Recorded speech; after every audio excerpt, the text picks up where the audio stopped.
This is gonna be a little skit to see if I get all the answers right on camera in school. Let's do this.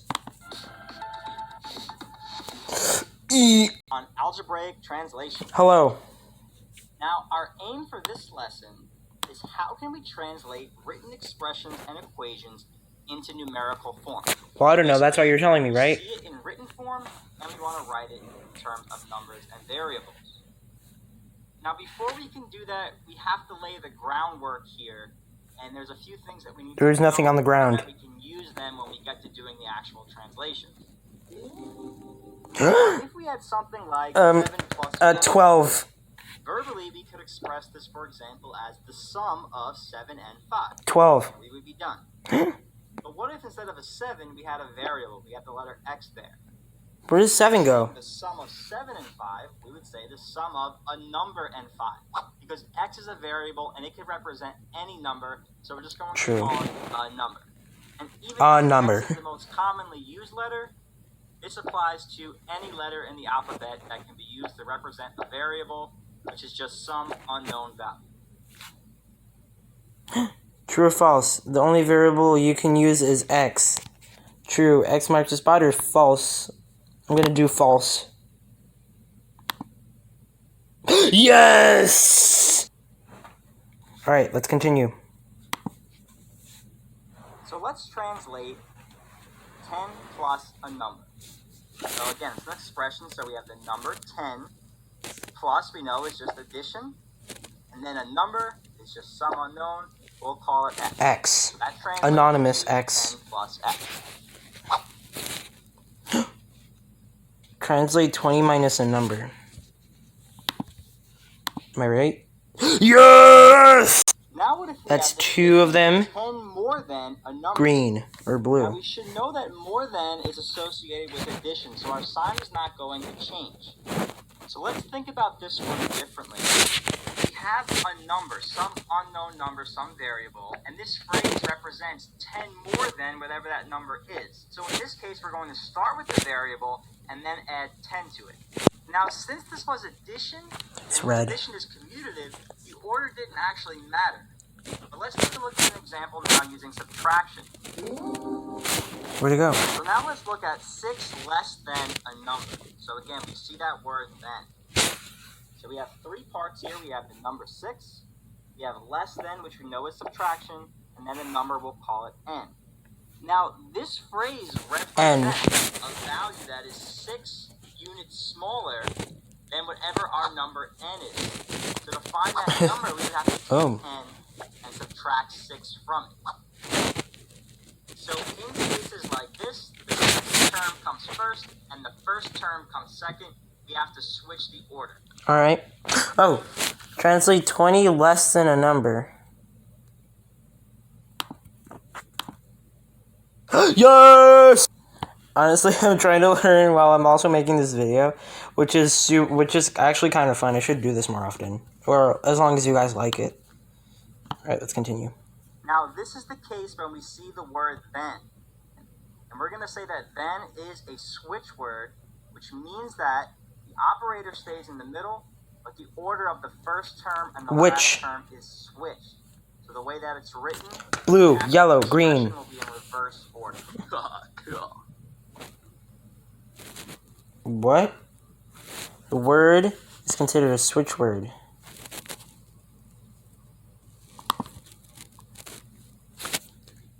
They give us more than and less. We can see that then is... It's then, right? Yeah. Sometimes happens. Moving on now. Ooh. What? We have the phrase, the difference of 3 and a number. You can easily translate this. Difference is subtraction. And we have 3 minus some number we'll call P. It. So 3 minus... I had to use P. ...represent this phrase. But what if instead of the difference of 3 and a number, we had the difference of 3 and twice a number plus 1? Huh? So now instead of p, we have to represent that whole 2p. expression, which we can call 2p plus 1. 3p. And we can enclose this individual expression in parentheses. So when performing algebraic translations, you can use parentheses to separate independent groupings. Whoa.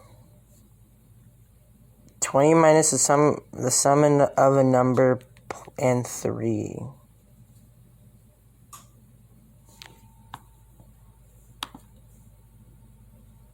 No.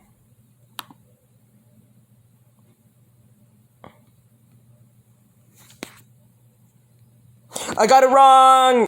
But I picked that one the first time. Dang it. And now let's look at a number divided by 3 is 8. True. So we have a number, let's call it t, and we're dividing it by 3, so let's use it as a fraction, t over 3. And when we say... What is the symbol to replace the word is?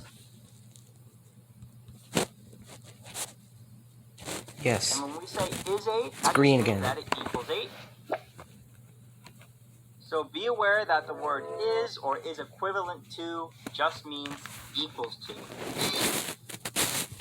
So a quick recap before we get into the examples. Remember that a number is just a variable. The word then you call a switch word. Use parentheses for independent groupings. And is means equal to.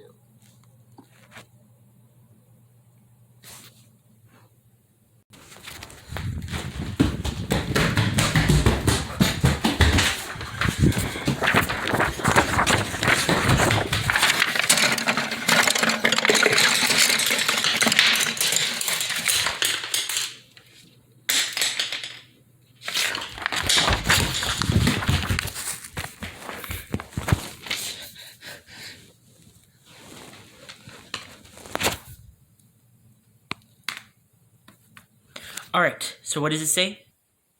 Your question is my command. I have done it! I also made a mess doing it.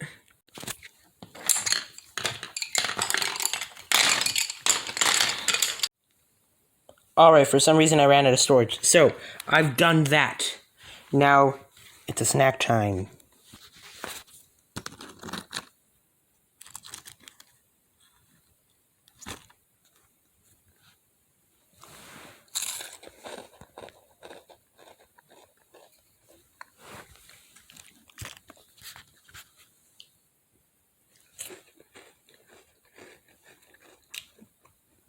Let's do this again.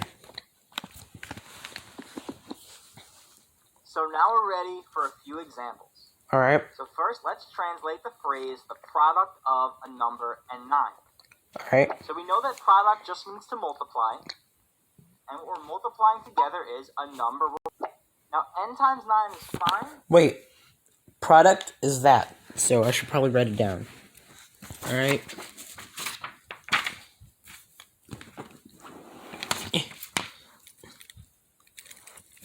Here we go. P. Sorry, my writing is disgusting.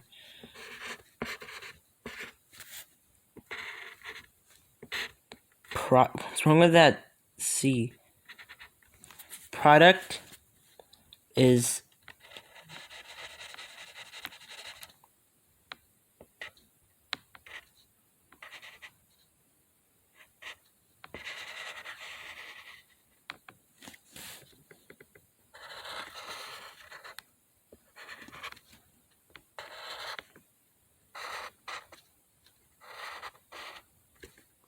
Bob. I know I'm getting off topic, but I'm so hungry.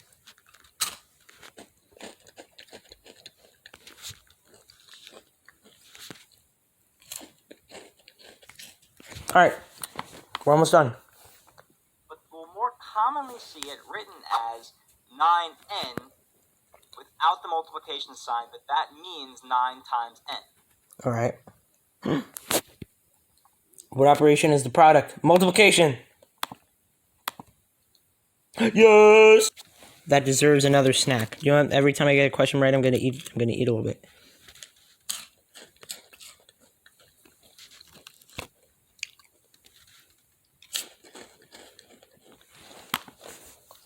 Next, we have the phrase half a number decreased by 12. decrease by means to subtract. And now the first term is half a number. We'll call that number x. And half of it means dividing it by 2. So we have x over 2 minus 12. All right. So that expression is the translation of that verbal phrase. Cool. Next, we want to translate the phrase 3 times the difference of a number and 1. So basically, we're multiplying 3 by another expression, whatever the difference of a number and 1 is. So you have 2 separate parts here. So we have 3 multiplied by an independent group, in this case, the difference of a number. P1, right? Yep. Snack time.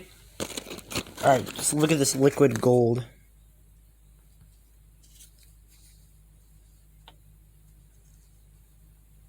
Look at.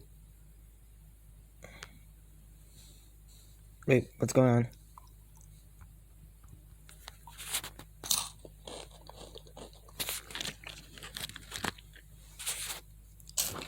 Cheese and bread. Difference of a number and 1, which we'll call P minus 1. Ooh. So this is an example of how you can use parentheses to separate independent groupings. And if you don't use the parentheses here, it will not be correct. Oof. Our next example is 20 times a number less than 2. So we have 3 parts here. We have 20 times a number less than and 2. Notice the phrase less than. We know that less than means subtraction. We need to remember that then is a switch word. So we're going to switch the order of the terms. So our translation is going to be the value of 2 minus 20 times a number, which we can call 20y. So our translation will be 2 minus 20y.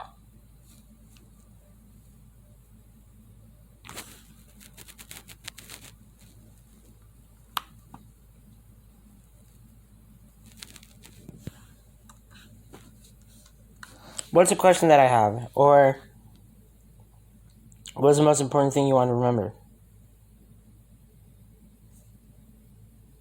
Then is a switch word. Okay, first I gotta write this perfectly.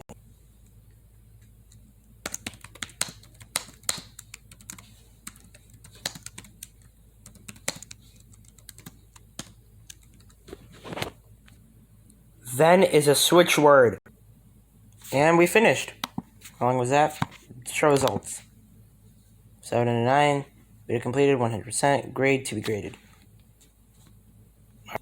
Now this is what we do next. We go over here, go to my classwork, go over here, we click this again, we view assignment, and then we mark. That's done. Even though it says no work attached, we have completing it. My teacher will see that.